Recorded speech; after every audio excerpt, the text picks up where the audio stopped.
Good evening po sa ating lahat. Now, magbasa po tayo ng mga salita ng Panginoong Hesukristo.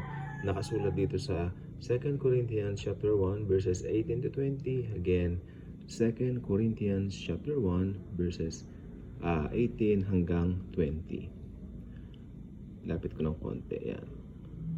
But as God is faithful, our word to you was not yes and no.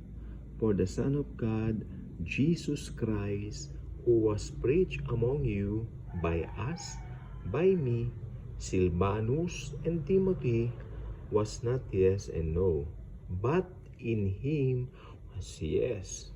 Okay? For all, I love this, for all, lahat, for all the promises of God in him, yan kay Jesus Christ, are yes. And in him, kay Jesus Christ, amen, to the glory of God through us. Okay?